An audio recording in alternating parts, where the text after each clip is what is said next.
So now that you have seen the different types of neural networks in my previous video, I would like to explain how a neuron works in deep learning.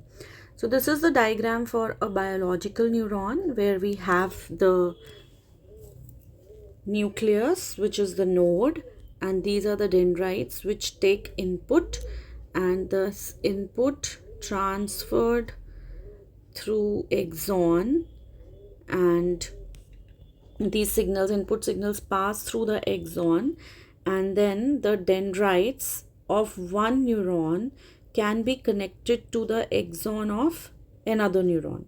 So when this axon is connected to the other neuron, then this part becomes the synapse, which is the connectivity of one neuron to the next.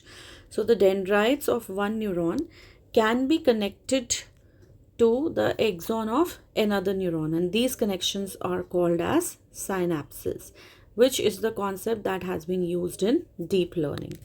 So this is how they work. So the neurons receive one or more input signals. These input signals come from either the raw data set or from the neurons which are positioned in the previous layer. They perform certain calculations.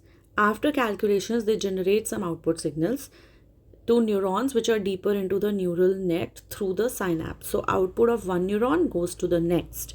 Then that becomes the input of the next neuron, which passes through certain functions, certain calculations. Again, some output is generated which goes to the next neuron. So this process keeps on repeating.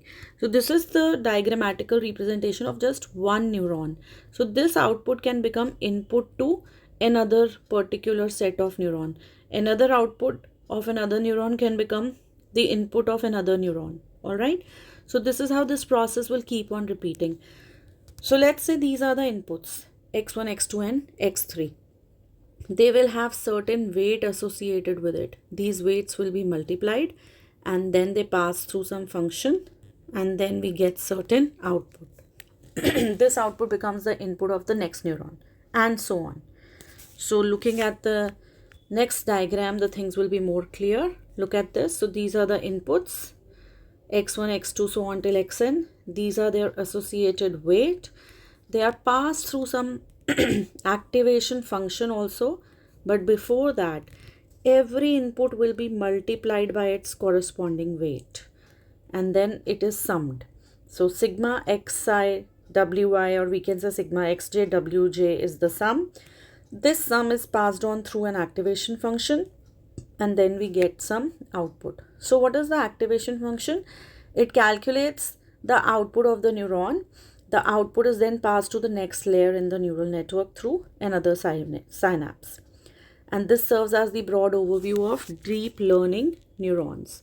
We will talk about activation functions in detail, but for now you should just understand that we have the certain inputs. We have certain weights associated with those inputs. We multiply the corresponding input and its weight. Then we add them. Then we pass them through some function to get the output. This is how a neural network, artificial neuron, works in an artificial neural network. Thank you so much.